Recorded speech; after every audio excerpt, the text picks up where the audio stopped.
Greetings and salutations, drifters. This is Baru here to show you the very basics of kiting mobs in Embers Adrift with a range weapon.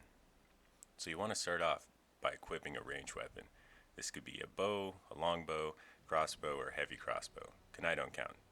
Longbows and crossbows have what is commonly referred to as a dead zone, so you can't shoot enemies up close, but they can be effective for kiting, but if they get close to you, then they're not effective at all. You can use one of each and alternate between your weapons using the weapon swap hotkey. Alright, so here we are. We've engaged the crocodile from a distance. Gonna get our bleed up. Got some intense music coming in. Put your weapon away. So you pull, you put your weapon away, you shoot. You see your auto attack timer here on the bottom left there.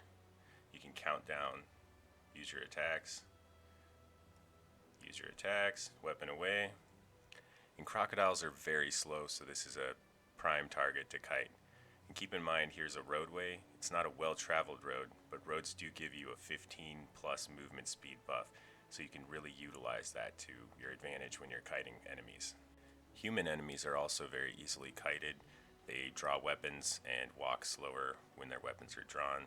A lot of them will have an initial speed buff, but after that expires, they're just regular slow mobs. Unless they're shooting you with a bow and kiting you, because they could do that.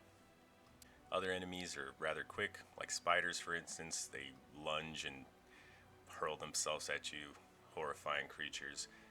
I don't mess around with trying to kite those too much, because they're on me in numbers usually. When one comes, there's usually like 5 others that are coming out of the woodwork.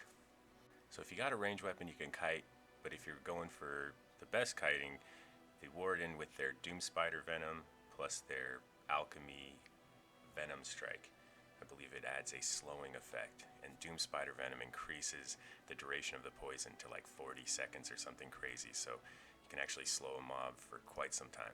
And there's very few abilities that slow enemies in this game. Warlords with their Fear, you can kite and shoot once they get too close. Fear, reset your position, heal up, heal stamina. You can go all day with the Warlord. Marshal is actually an amazing kiter with their ability Pursuit. It allows them to slow the enemy, increase their own speed, and they can use Provoke at a range, pretty much range kite a mob while your teammates take them out.